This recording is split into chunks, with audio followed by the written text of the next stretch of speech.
Hey, welcome to the Social Media Church podcast. I'm Neil Smith, and as always, I'm here with Jay Cranda. Jay, welcome to the podcast. Thank you very much. If you're watching this on YouTube, which we're going to have Sean on our podcast coming up here soon because our YouTube channel is pathetic, and I would use the word sucks. And if I were a cursing man, I would use more, but I'm not. So, and my friends will attest to that. I do not curse. But I'm drinking coffee because I had a sleepless night. And I know if anyone's done this before, and I know Niels, you and I have talked about this, if you get an idea in your head, you just go, you stay up and you go. And I had one of those nights and it's going to kill me.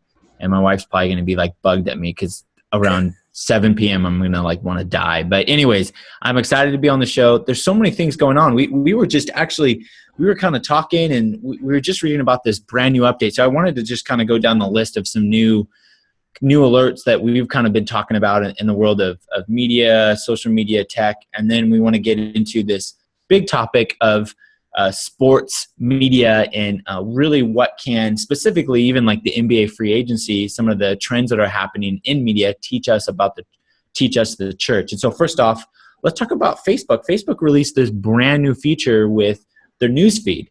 And so it's something about the idea of that you're going to be able to control more of your content. And so I know you've experienced this, Niels, and anybody who's done any type of advertising or building up a page with your church's page, you guys have tons of likes, but they've kind of gotten some bad feedback in the last couple of years because they limited the amount of people that can see your content. Right. Well, and I think that where Facebook is so wise with all of this is they think about the end user more than they think about the marketing. So now they're a for-profit business. They're thinking about marketing, but they know the better engaged the end user is, the better opportunities there will be for marketers at the end of the day. So they will always have that platform. And what Facebook has always done so well is really think about how can they create a better experience for their user. And so what they've created with their newsfeed is you can even more or better customize your newsfeed. And I think that's what people are always wanting. And I think that's what you're seeing with the business pages that they decreased because people want to hear from their friends more than they want to hear from a business. Now, they do want to get some news and information from businesses and engage in some ways with celebrities and others. But Facebook knows they primarily want to hear from their friends. But you can now even more customize that newsfeed. And the newsfeed, that's the bread and butter of Facebook. And so as you customize that, it's awesome.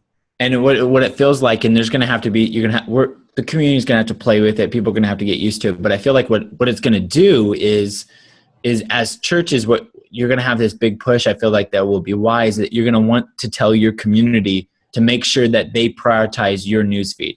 So that means that your content doesn't get lost in all the other stuff. And so there'll probably even be this rebranding of what you say potentially. It won't just be like it. It might be like, hey, like it and prioritize it so that they make sure they see your content. And I think that would be a big win for a lot of pages because the newsfeed is so cluttered now. I mean, it's still powerful, but I know this, like I talked to my wife a couple of days ago about this. Like she doesn't even look at her newsfeed because it's kind of like, she has so many things going on and she doesn't even have that many friends like that she's following. You know what I mean? It's just junk. And I know for me, it's kind of like Twitter. Twitter, I'm following 12,000, 13,000 people. I just look at my Twitter list. I ignored the stream. And so I love about this push is that it's going to give more power within the community for you to control what content. And before Facebook just made this decision, like, only, so many percentage of your followers can see your content. Well, now if I really want to see my church's content, I want that prioritized. Yes. So I think it's going to make it a lot easier. So there should be this shift of, it feels like there could be this shift of like, hey, like it and prioritize it. That will be very natural. Yeah. And I think historically you've had to prioritize it. You just hit the like button, so if you hit the like button on something, Facebook will prioritize you like this person's post. But sometimes there's posts that you maybe don't want to like, or you don't want people to know necessarily that you're following them all the time, or you don't want everybody else to like, ooh, they like that. Like the Lakers, like you like the Lakers page. You might be embarrassed that you like the Lakers page. No. I said you. Oh, that is true. I like to follow the Lakers so I can see what little they did in free agency, so that I can have a good conversation with you. So I'm going to cry. So I was at Facebook a week ago with our friend DJ Twong, and really got to understand Facebook a lot better physically being there. But one of the things that was happening when I was there a week ago is they got a brand new logo, and most people don't even realize there's a new logo. The A and the E is now different in the logo. Now, here's what I learned about Facebook is that they function in a constant state of beta. So they believe that their platform should always be changing. And so by the time you get comfortable, and you always hear people complaining like, oh, Facebook ruined itself again by changing this. But the reality is they're constantly changing to create a better experience. And sometimes it doesn't always work out for them. But I think there's something to be learned from that constant state of beta. I heard Gary Vaynerchuk say, we're going to talk about Twitter later, but he believes Twitter is going to die because they haven't changed fast enough. So Facebook is always changing, where Twitter, they've made some tweaks, but in 7 years, there's not much different than when it first started.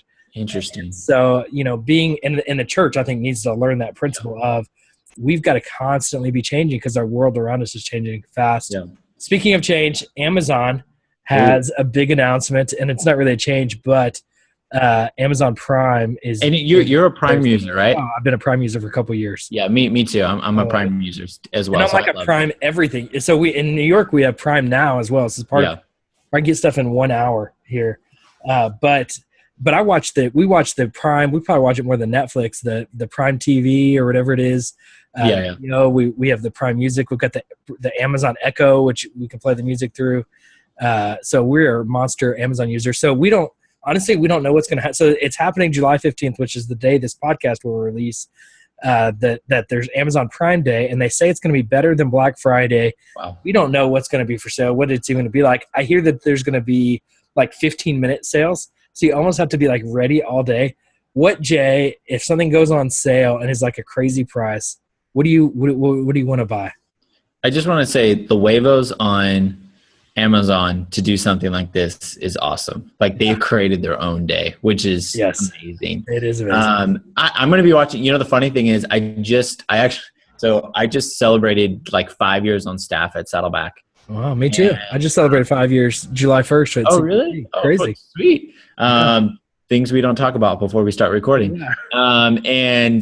I got a gift card. They gave me like a gift card like to Amazon, which is funny. And then I literally was like, I'm not spending a dime until Amazon Prime. Like I literally like put it in my head, which actually I think July 15th is my brother's birthday, one of my brothers. Yeah. So July 15th is one of my brother's birthday. If I'm wrong right now and I got that recorded, that's terrible. But I know he doesn't listen to this podcast, Jordan Cranda. And but a couple things. I would probably be looking for, I want some better LED lights for recording. Okay. That's something I want. Yeah. I also want, we talked about this on a previous, I have a Nest thermostat. I have a Nest cam now. Yeah. I kind of do want now the whole smoke detector that they have, but it's like $99 and I'm like, So if they do anything on there, but I'll be looking at a couple other things. But how about you? What's some stuff that you've got me geeking over the Nest Cam, and so there's some other similar devices out there. So we live on the 3rd floor of a brownstone, and anytime somebody comes to the door, it's like, is it a package? Is it, what is it? So it'd be kind of nice to have one of those like little cameras too that we could, and I don't know if we could do this where I could speak back to them, and say, oh, just leave it there, or we're not interested or something. So I kind of liked that opportunity. So there was that one Kickstarter and we were talking about is that you can go through the peephole. Right. Which, when you say peephole, I don't feel right saying it, but you had a visual face of disturbed when I said that. And so, but I know that's all on Kickstarter and it's not mainstream yet. So yeah, I totally am going to be watching that day. Yeah. So I think this is going to be fun. Yeah. I think obviously number one retail, online only, obviously churches should take aware of this idea of obviously having an online presence. You need to be thinking about that. If you're stuck in brick and mortar only, it's going to hurt you. Obviously brick and mortar in person is going to be high value. The highest value, but you can start some kind of conversation and you need to take a lead from this because they're going to create what if they create this whole new sale day around their birthday? Like it would be nuts. It's so much fun. I'm excited. Yeah. So, and the other things, even as I'm thinking about it, I'm thinking about an Amazon Paperwhite. I used to have like a Nook back in the day, and now I use my iPad. They're taking over the iPad, so maybe a Paperwhite. The other is, and I don't need a TV, but I feel like there's going to be some crazy good deals on TVs. Yeah. But I think what's going to be the big winner, or what Amazon's really going to push, is the Amazon Fire TV. Yeah. So I think there's going to be like a crazy like $10 for the Amazon Fire TV. Which I have one of those, and we bought one because we released our Saddleback app. Yeah. As well as I know Community Bible Church was the first on there. Yeah. And so I think we're the second, so, which is always fun. Yeah. And so as a good American, I hate being second, but I love Amazon Fire TV. I think it's a great deal. It's actually, I was thinking about, in our bedroom, I have an Xbox One, and it's primarily for most of the year a glorified Netflix device. Player. Yeah. And so I did just buy a golf game, the new golf game coming out, which shows my age. But what I mean is I'm older looking. I'm young looking, but I'm old internally. And pretty much I was like, was going to let a friend borrow an Xbox, because I was like, you can borrow my Xbox if you want to play this game, because I could just use Amazon Fire TV. It's a great device. And so it's really cool. I like the Audible feature. It's fun to kind of, even like I was playing, it was like Saddleback Church. You search Saddleback Church and, it pops up and it works pretty seamlessly. It does work pretty good. Yeah. I think that's a great thing. I'm going to be, after this now, I'm going to be just looking unhealthy about on things on different deals. So next kind of topic before we get to our main one, there was just the story about, Windows cutting like 7,800 employees in their phone department. And so it's kind of a shift. And, if you read up on it, it doesn't really feel like they're giving up on mobile. What they're kind of doing is they don't want to be so much in the hardware business. They want to get back to maybe more their bread and butter, which is their operating. And so because of their new Windows 10 kind of tile kind of system, they're trying to make it the level field where if you design something on a desktop, it can go into mobile seamlessly. And so there was a lot of great feedback, I felt like, from the rebrand that they did with the tiles. I really liked it. I thought it was sleek. But it kind of feels like they're moving away from hardware. They're not giving up on mobile. They're just trying to say that it felt like, from the things I was reading, and I want to hear your opinion, but was they want to more empower the operating system. So maybe focus more on building that up, and maybe giving a reason why people should be on that. And really, one of the key things they found is that there's like, and I heard the phrase used, the app gap. Yeah. And the idea of a developer wants to only develop where there's people. And obviously premium, everybody wants to develop for the iPhone, and there's probably something on percentage of people that buy apps and spend money, and then it kind of goes Android and down. And so they just found on their Windows devices, there was this app gap, and the idea of going from the idea you can develop something for the Windows brand and it would go desktop to mobile everywhere. They maybe can shorten that app gap and give more incentive for developers to get on there. But I thought that was interesting that that's a big move, letting go 7,800 people and moving towards more the operating, getting away from hardware. Yeah. And I'm so disconnected from anything Windows that I don't pay that much attention, but I like that they're willing to at least cut something that's not working. Too many big organizations, and I say in the church space all the time, like, we'll keep feeding something, that's clearly going nowhere. One of the things I picked up at Google is, like, I asked him, like, Google Wave, like, how do you guys just quit doing that? And he said, we never quit Google Wave. We just merged that into Gmail, and a lot of the functionality. So it's even sometimes you just make a shift, in the trends that you're seeing and the investment you made, and you don't have to just trash it. You can pull some things out of it, but you definitely shouldn't keep doing something that's not working. Yeah, so I love it. And I'll never have a Windows device in the next few years, as far as I can tell. But yeah, I did want to highlight real quick. I want to give a shout out to Kevin Lockett. Kevin Lockett at 215.com wrote a review of our podcast, which is really cool. And so he shared on his blog, reasons why to listen. And thanks, Kevin, for listening. It was just really sweet to hear that. He wants us to talk a little bit. I was tweeting him on our social media church Twitter account, and he was talking about in the future shows, we need to talk a little bit more about volunteers and how do you manage volunteers with social media. So I just want to give a shout out to Kevin. Thanks. We love our listeners, just letting people know that we thank you for everybody who's listening. And so, and with that, I do want to highlight our sponsor before we talk about NBA free agency and Twitter trends and what the church can learn This isn't just a place for us just to talk, but we're gonna do that. Yeah. I want to highlight our video courses that we have. I just did one with our friend Kenny, and you can learn more about it at socialmediajumpstart.tv. And it's kind of a couple week course, email course, and it's all about getting a jump start, kind of a before even one-on-one course of how to do social media. And it's a great resource you can send to your team to train them. And we hit all the major social media channels. It's free. Go to socialmediajumpstart.tv. I'll give a link in the show notes. And I want to highlight, Niels, yours as well, the Church Technology Guide. It's churchtechnology.guide. That's right. And so go to churchtechnology.guide. You've released, I think, 2 courses now, right? 2 courses, about to release the third. Yeah. You're about to release the third. What's the third on? Websites, church websites. Sweet. I want to encourage you to do that. It's sweet. You go there. He did the promo video is awesome because you're down in New York at Grand Central Station. Grand Central Station, which I love. And so quick, simple, straightforward video courses that kind of give you a robust. So go to churchtechnology.guide or socialmediajumpstart.tv to learn more. And I've got all these URLs in my head that I keep signing. So anyways, let's get to the meat of this. Yes. So with the reason I wanted to talk about this is because, I'm a big sports fan. You're a big sports fan.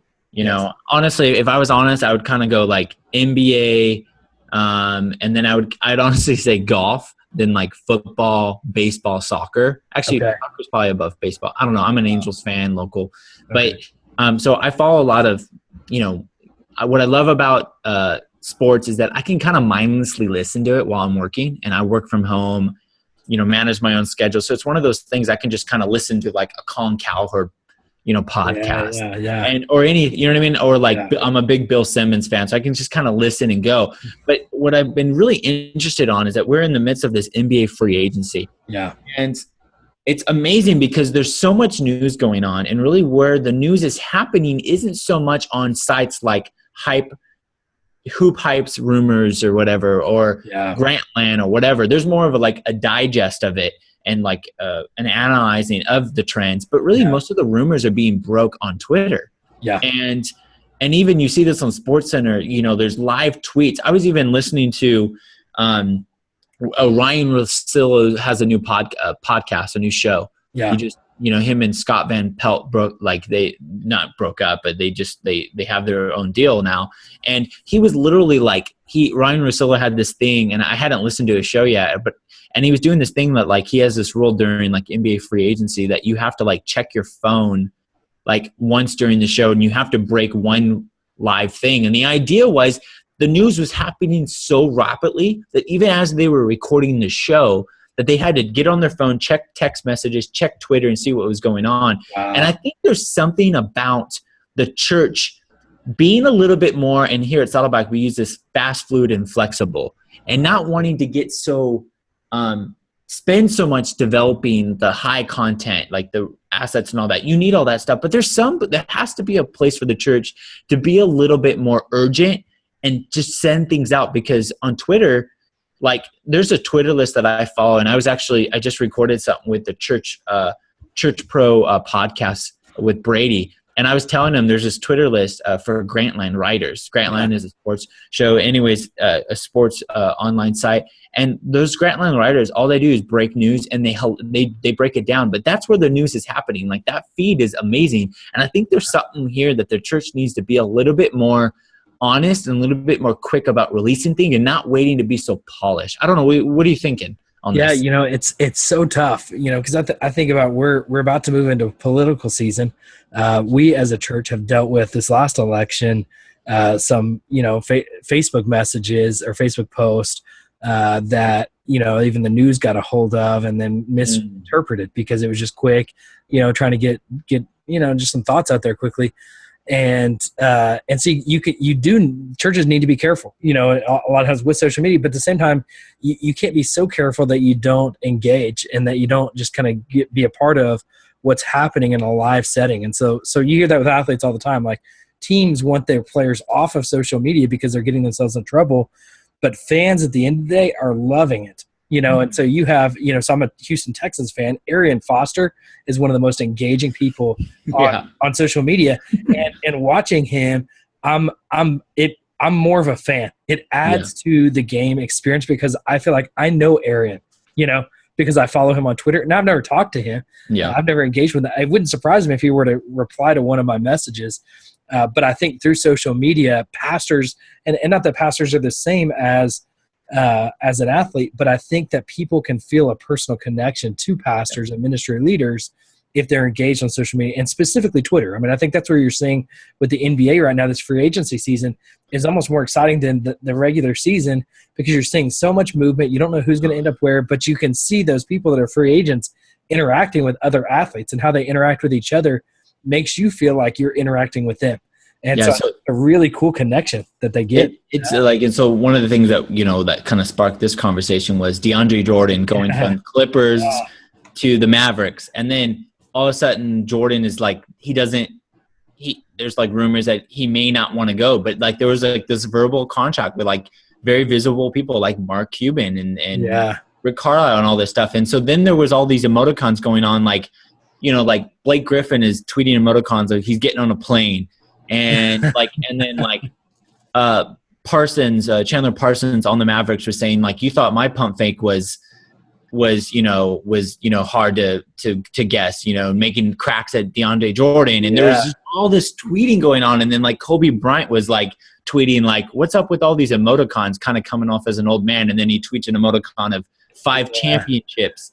You know what I mean? 5 trophies. And so what I loved about it was there definitely was this engagement that was very real. It wasn't even happening on SportsCenter. SportsCenter is reporting professional athletes tweeting emoticons. You know what I mean? Like, how crazy is that? And so I think to make this real practical as we wrap up the show, I think one thing is big thing on Twitter, Facebook, one way to get more into trends and to have more visibility is to engage with current trends. And I think with any brand, you're always going to be diluted in the news feed. We were talking about this earlier. There's going to be trends. But if you can engage in current trends, most likely your content's going to rise to the top. And I think it also, you can, and especially there's been a lot of things, even with things like, recent Supreme Court rulings, you're going to see a lot of bad social media, both from non-church attenders and people attending at your church. If you can somehow through your social media channel educate people how to engage properly with any current trend, even something with like the Caitlyn Jenner story,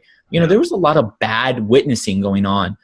If your church could have somehow gotten into that trend and then educated, here's the right way to approach this with a culture, and kind of that idea of, reject, receive, redeem culture. And here's the right way to do it. The other thing is, I think there's something about this whole idea of churches somehow, maybe on the weekend you preach the sermon, the message, and then maybe you have a Monday through Friday. Either your pastor does it or you have a Twitter account that does it, that maybe live tweets with emoticons, kind of the direct application. So instead of like, hey, like, for example, like love goes beyond this, or love didn't win, or whatever you want to do, but you kind of live tweet what that looks like, and you kind of bring it down to a real level, and you use emoticons. You kind of do it in a very personal way. And I think those are two things: engage with trends, and then kind of do a kind of a live tweeting kind of thing where you can help the individual live out. Is there any takeaways that you want to kind of drill in before we end this? Yeah, well, I think that's great. I think have fun, be a person. So when you hear those athletes and what they're doing, they're having fun. People love funny stuff. They like having fun. Emoticons has been, I think people have thought of it as like teenagers do it. It's silly. It's goofy. Emoticons are fun. Like everyone, like it's hard. Like even you say the word emoticon, you kind of smile a little bit. And so like just have fun with it. And I think use emoticons. Like they really are a fun use. Our friend Sean Cannell, and as we asked him to come on the podcast, I thought he did a really creative thing in using Twitter video. And so that's a trend that I'm seeing in a very personal and honestly a pretty fun way to engage with people on Twitter. So I would say, use the emoticons and really test out Twitter video. I think it's a fun way and tool to use to better engage people. Sweet. So I know we talked about a lot. Go to socialmedia.church to read the full show notes of any links or anything we talked about. Engage with us on Twitter. Thanks, Kevin, again, for engaging with us on Twitter. Use the tag SMC Podcast and visit us at socialmedia.church. Give us a review. Thanks for listening to this week's show.